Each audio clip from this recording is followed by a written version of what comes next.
investigando un poco vimos que llevas 20 años como psicólogo, pero solo 8 dedicándote a esto de la psicología afirmativa gay. Sí. Primero preguntarte cómo surgió el introducirte en este mundo y segundo, en qué consiste bien la psicología afirmativa gay para la gente que no lo sepa. Vale, pues mira, empiezo por lo segundo. La psicología afirmativa gay comienza allá en los años 70 aproximadamente, porque, bueno, de hecho, esto es algo que se conoce bastante bien. La homosexualidad se consideraba un trastorno de la orientación sexual, y no fue hasta los años 70, el 73, y sale impreso en el 74, que del manual de psiquiatría se elimina la homosexualidad como una enfermedad mental. De hecho, hasta el año 90 continúa apareciendo como una enfermedad en los manuales de medicina. La Organización Mundial de la Salud hasta el año 90 no la elimina, y además la elimina el día 17 de mayo, que es el día que celebramos el Día contra la Homofobia. En ese entorno lo que sucede es que muchos psicólogos y psiquiatras empiezan a plantear que las personas homosexuales con las que ellos trabajan no tienen evidentemente ningún tipo de problemática, no tienen ningún tipo de trastorno.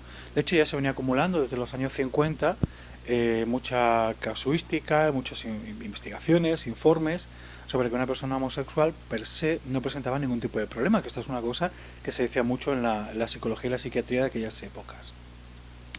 Y llegan a la conclusión, después de investigaciones, de que si existían muchas comorbilidades, es decir, que aparecían otros trastornos además de, se debía no porque fueran emparejados necesariamente con la homosexualidad, sino como consecuencia de la homofobia que estas personas habían padecido. Hay un grupo de psicólogos y de psiquiatras que empiezan a decir: 1. La homosexualidad no es ninguna enfermedad. 2. Si las personas homosexuales tienen tasas más altas de neurosis, depresión, problemas con drogas, alcohol, etc., no es por la homosexualidad, sino por el maltrato que reciben por el hecho de ser homosexuales. Por tanto, estas personas necesitan, 1, una psicología que les afirme en lo que son, en la homosexualidad, y 2, unas herramientas específicas para superar el daño que les ha causado la homofobia de su entorno. Y eso es en lo que consiste la psicología afirmativa gay. Es decir, está fantástico ser homosexual, y las problemáticas que pueden aparecer tienen que ver con el hecho de que te han maltratado los homófobos de tu entorno. Ese es el origen. ¿Cómo llego yo a la psicología afirmativa gay? Yo nazco en Cádiz, vivo en Cádiz muchos años. De hecho, yo hago la carrera en Cádiz, el doctorado en Granada, y después de vueltas por el mundo, pues yo termino en Barcelona viviendo en 2008. Cuando yo llego a Barcelona, lo primero que hago para conocer gente es apuntarme a un curso de voluntariado de una organización LGTB. Entonces, mirando en internet, encuentro que la Coordinadora Gay Lesbiana de Cataluña hace su curso de voluntariado y comienzan en septiembre, octubre. Entonces, que voy yo, me apunto al curso, me hago voluntario de la coordinadora después de formarme, y una vez que yo ya soy voluntario de la Coordinadora Gay Lesbiana, me dicen: ay, mira, tenemos aquí una asesoría psicológica. Y bueno, tú que eres psicólogo, nos hemos quedado sin un psicólogo, se nos ha ido, si quieres llevarla tú. Yo, pues claro, evidentemente, yo además me vengo a Barcelona, sí, para hacer amigos, pero sobre todo para buscar trabajo, ¿no? Digo, perfecto, me va muy bien, tal cual, no sé qué. Y aquí comienzo en la Coordinadora Gay Lesbiana llevando la asesoría psicológica. Poco después me ofrecen llevar también la asesoría psicológica de gays positivos, que es una asociación para hombres VIH positivos, y a partir de ahí empiezo a dedicarme a la psicología afirmativa gay, porque voy dándome cuenta de que las problemáticas que presentan las personas que vienen a consulta tienen que ver o bien con la aceptación de la homosexualidad, o sobre todo con las secuelas que ha tenido para ellos el efecto de la homofobia que han sufrido a lo largo de sus vidas. Y ahí empieza mi carrera, con una casualidad. Perfecto. Y luego el caso de escribir este libro, es decir, a partir de las consultas que hace la gente y demás, ¿cuándo surgió? ¿Cómo? Pues también hay un punto de casualidad y un punto de búsqueda, ¿de acuerdo? A mí escribir me gustaba. De hecho, el primer año que pasé en Barcelona estuve yendo al barrio de Gracia, a una escuela de novela. Estuve un año entero aprendiendo técnicas de estructura literaria y cómo escribir, etcétera, porque siempre me había gustado. Entonces surge la oportunidad de, en una de las revistas que se venían repartiendo por el ambiente, publicar algún artículo una vez al mes sobre cosas que tuvieran que ver con lo que yo hacía. pues homofobia interiorizada, el cortejo, salud sexual, yo qué sé, de todo. Hemos hablado hasta de pues, la familia, hemos hablado de nosofobia. Cada mes iba apareciendo un artículo mío desde 2010 en una de las revistas esta que te digo que se distribuía. Iban teniendo pues mucha aceptación. La gente me conocía por los artículos, me escribía, me pedía temas, me hacía consultas, etcétera. Entonces veíamos que lo que yo escribía gustaba, generaba un cierto interés y tal. A partir de ahí me pidieron colaborar con otros medios digitales, fui haciendo también artículos para un blog, se hizo muy famoso el blog, de hecho gané una vez el concurso, bueno, dentro de mi categoría quedé el más votado en el concurso de los blogs de 20 minutos, una historia de estas, ¿no? Y ya tenía muchísimo material escrito, muchísimo, incluso empecé ya con un canal en YouTube que me mandan consultas y yo contesto y todo aquello, ¿no? De forma que ya tú ponías mi nombre, ponías psicología gay y aparecía en Google enseguida el Gabriel J. Martín. Y eso fue, supongo, esa masa crítica, finalmente lo que hizo que la editorial se pusiera en contacto conmigo. Dice, oye, nos gusta mucho el tema, creemos que sería importante sacar algo de esto, que en castellano no existe absolutamente nada, el mercado latino no hay nada de psicología afirmativa, en el mundo anglosajón hay muchísimo desde hace décadas, pero aquí no tenemos nada. Y me ofrecieron la posibilidad, pues hace ya principios de 2015, no, final de 14, que nos pusimos ya en serio con la idea de pensar en escribir un libro. Y fue así también. ¿Podrías destacar algún caso o alguno de los capítulos, anécdotas que explicas en tu libro? Un tema de avance para la gente que... Explico muchísimas anécdotas y explico muchos... El libro está escrito en muchos niveles y está escrito para muchos tipos de hombres homosexuales. Está desde el que está empezando a asumir su homosexualidad, que tiene los primeros 3-4 capítulos del libro, pero el libro son unas 100 páginas, el libro tiene 527 me parece. El resto de páginas, es decir, el 80% restante habla de otras cosas, habla pues de las secuelas de la homofobia, habla de las relaciones sexuales, las relaciones afectivas, de la familia, de la visibilidad en el trabajo. Hay un cuadernillo de trabajo también para superar este tipo de secuelas, qué tipo de ejercicios hacemos, qué técnicas usamos y tal, ¿no?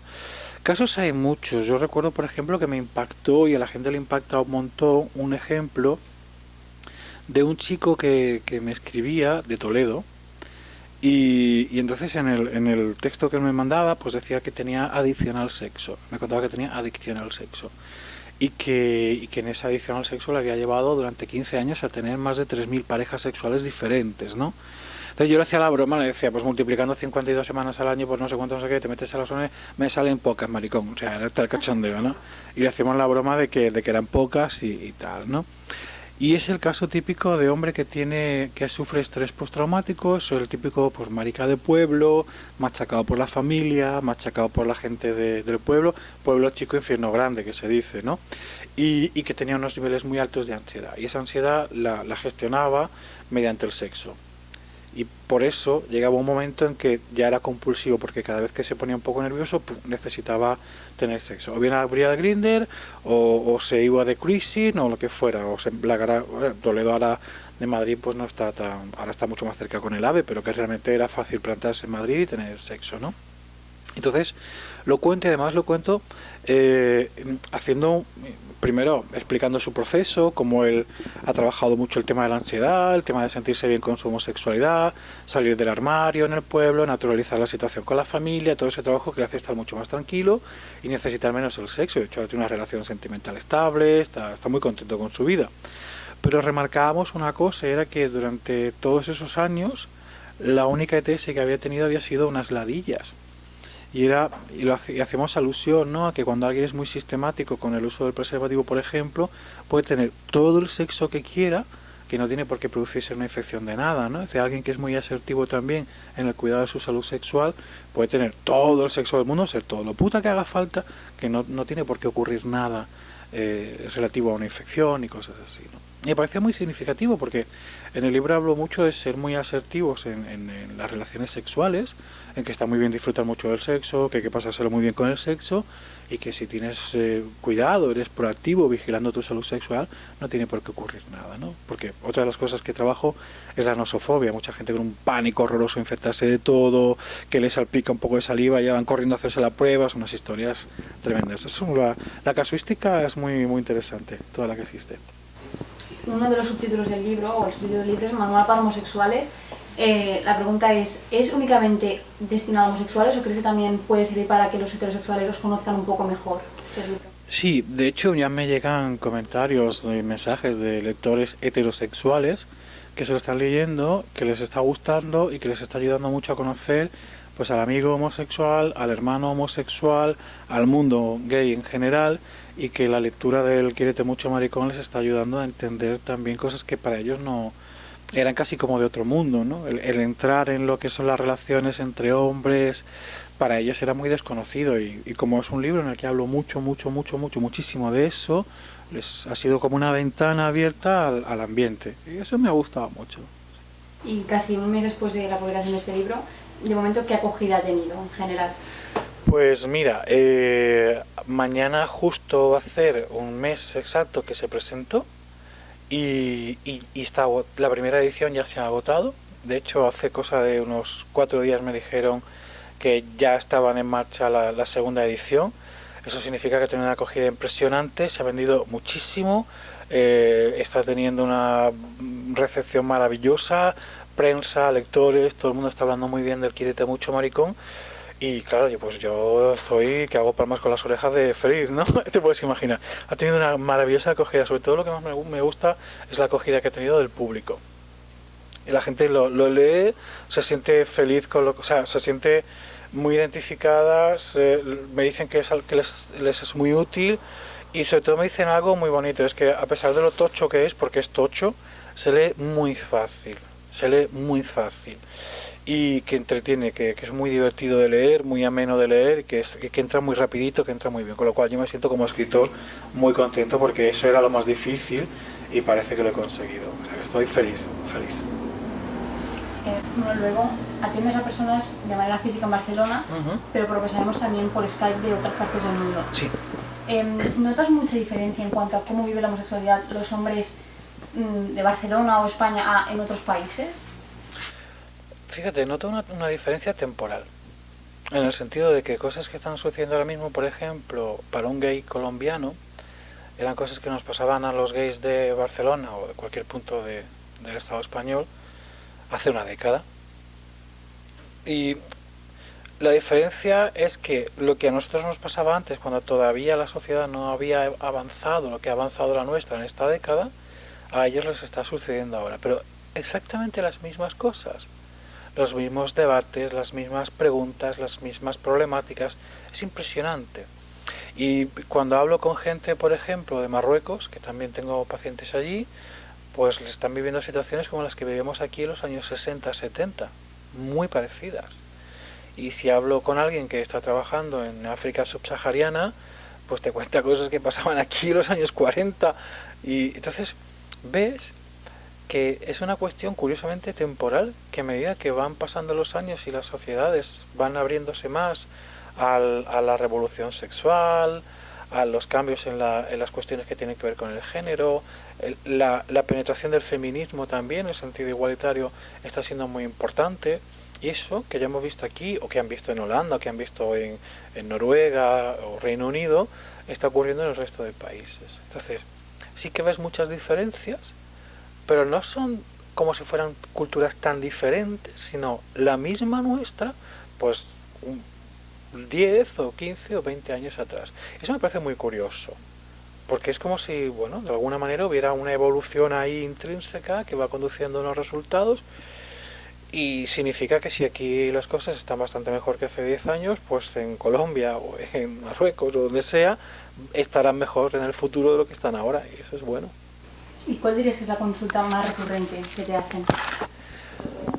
La consulta más recurrente que me hacen, mira, sobre todo los que tienen, claro, cuando dices autoestima es un concepto que está muy manido. En todas partes, autoestima, ¿no? Es que es un problema de autoestima, tengo un problema de autoestima, aquí todos hablamos de autoestima, ¿no? Bueno, primero quizá tendría que explicar qué significa la autoestima, ¿no? Cuando una persona tiene problemas de autoestima es una persona que tiene un mal concepto de sí mismo.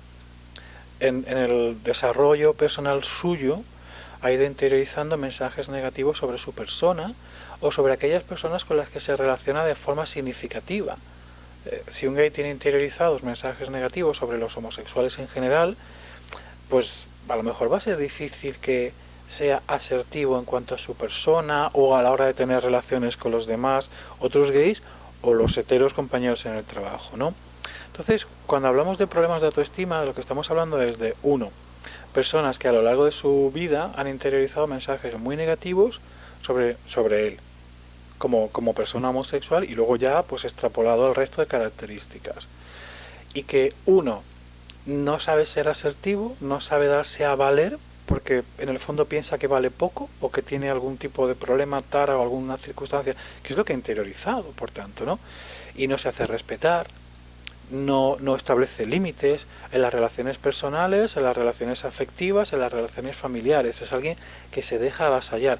O, y esto es una cosa que ves con mucha frecuencia, que se pasa al extremo opuesto, que desarrolla una fachada fascinante de guapo, intelectual, maravilloso, un chico divino, para contrarrestar que en el fondo se sigue sintiendo un maricón de mierda, porque era lo que le decían de pequeño. Entonces, cuando trabajas eso, el concepto que tiene de sí mismo, todas esas artimañas para intentar de alguna forma compensar su autoestima van desapareciendo, y esa forma no asertiva de relacionarse también va cambiando y empieza a ser, pues eso, asertivo, empieza a hacerse respetar, empieza a darse a valer, y entonces cambian las cosas. Este sería en general lo que me suelo encontrar siempre detrás de todo. Luego hay un montón de otras historias, pero si me preguntas por uno que suele aparecer mucho, ese aspecto de la homofobia interiorizada, haber interiorizado que uno tiene algo malo que tiene que compensar o que no le permite darse a valer, aparece en todas partes. Bueno, y además de todo esto, imagino que también habrás ayudado a mucha gente a salir del armario, definitivamente, ¿no? Mira, pues te voy a ser sincero. Bastante menos de los que se pueden pensar. Cuando yo digo que me dedico a esto de la psicología afirmativa gay, lo primero que me preguntan es si todavía queda gente que lo lleva mal o que no ha salido del armario, cosas así, ¿no? Realmente yo, en mi trabajo, me dedico sobre todo a, como te decía antes, uno, las secuelas en sus manifestaciones múltiples, homofobia interiorizada, sexo compulsivo, nosofobia, problemas de asertividad, relaciones tóxicas, etcétera. Y luego la parte que tiene que ver pues con un mundo de relaciones, la sexualidad, no sé qué, tengo un problema de erección, yo qué sé, cosas de estas, ¿no? Y lo de salir del armario y todo aquello, menos, pero sí que ha ayudado a muchísima gente y he visto procesos muy bonitos. Yo me acuerdo, para mí fue muy emocionante, por ejemplo, un chico que llegó a consulta y no se atrevía a pronunciar la palabra homosexual todavía, pero venía con 40 años, porque tenía ya que admitir de una puñetera vez que era homosexual, estaba enamorado perdidamente de un compañero de trabajo y él venía a intentar aclarar su vida de que no puede continuar mintiéndose, que mi vida es un engaño, una mentira, no sé cuántas nada.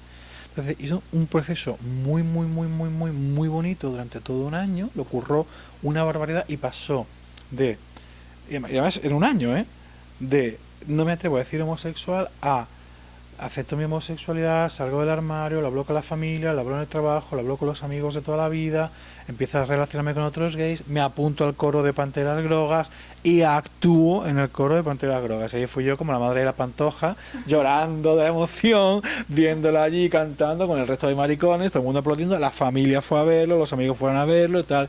Y eso fue en solo un año. Para mí ese fue un caso muy bonito de hombre que trabajándoselo pasa de me siento avergonzado, no me atrevo a decir la palabra, a estoy orgulloso de quién soy, me muestro, me parece genial que sepan que soy homosexual, viene toda mi familia a verme en un coro gay, era como wow, qué proceso, ¿no? Ese fue muy bonito. Y luego ha habido otros, pues de todo, pues algunos más pintorescos, pues alguien que llega a consulta y es sacerdote, es que te llega a consulta y el día anterior ha dado misa.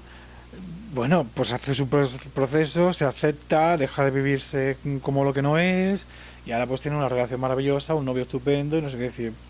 que ves vidas que dan cambios radicales muy, muy, muy, muy llamativos. Y sobre todo lo importante es que ves que esas personas ahora son felices y antes no. Eso es muy bonito.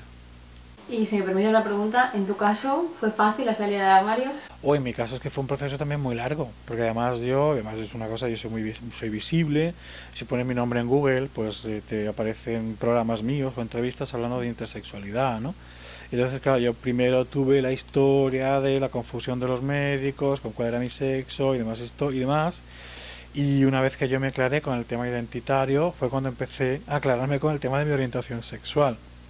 Que es otra cosa que sucede con cierta facilidad, ¿eh? Cuando tienes primero que solucionar un asunto identitario, quién soy, cómo me siento, cómo me vivo, demanda, digamos, más recursos mentales, es algo a lo que te dedicas más en un principio, y cuando ya has resuelto eso, entonces empieza lo otro, ¿no?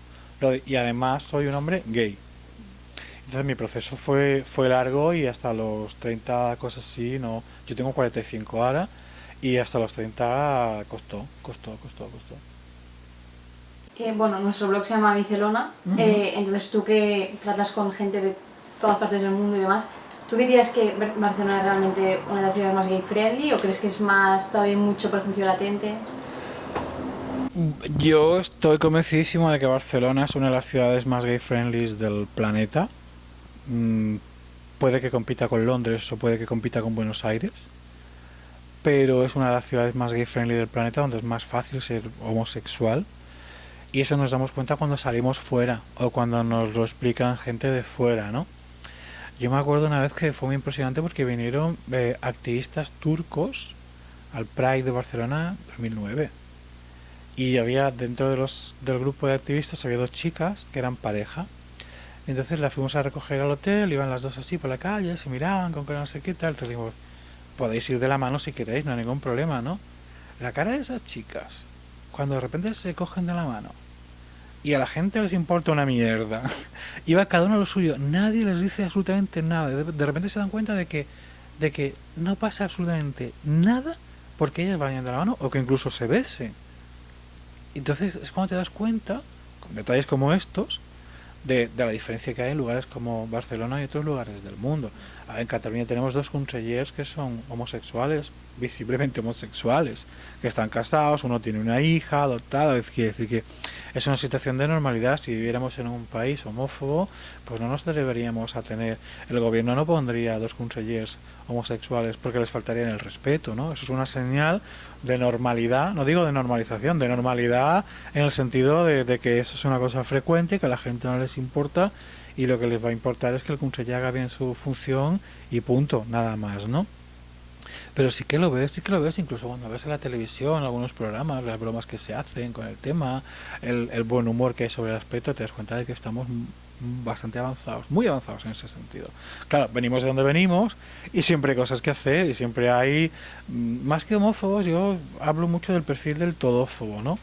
Vas viendo que es raro encontrarte una persona que sea homófoba pura y dura. La mayoría es homófobo, xenófobo, racista, misógino, machista. Es raro que haya una persona que solo, a lo mejor algún jerarca de la iglesia, que suelen destacarse algunos por las declaraciones que hacen y tal, ¿no? Pero en gente de la calle suele ser simplemente, nada menos, gente como muy, que es discriminadora, pero de cualquier minoría. Y podemos hacer la prueba. Es raro encontrar a alguien que solo sea homófobo. Como no es alguien así tipo religioso, algún integrista de estos que te hay también católicos y no sé qué, pero es raro. Muy bien, y ya para acabar, ¿qué consejo le darías a todas aquellas personas jóvenes que están luchando contra algún tipo de homofobia? Que se asocien, que busquen asociaciones, que busquen grupos, que busquen referentes, que busquen red. Hay muchísimos grupos de gente LGTB joven y la mejor manera de poder, uno, sentirse acompañado, apoyado en la lucha de cada uno, que te proporcionen herramientas. Este problema que tú tienes ahora yo lo solucioné de aquella manera porque hice tal cual, no sé qué, transmisión del conocimiento de cómo se hacen las cosas. El apoyo emocional es inmenso. Entonces, yo a cualquier persona LGTB siempre le aconsejo que tenga alguna asociación cerca de referencia, siempre es muy beneficioso. Pero si encima eres joven, que estás en los momentos más vulnerables de tu vida, cuanto más apoyo tengas de otros, de asociaciones y tal, muchísimo mejor. Entonces, consejo básico, asociación. Busca gente de una asociación que te apoye, que te ayude y que esté contigo. Va a ser todo mucho más fácil. Pues muchísimas gracias. A vosotros.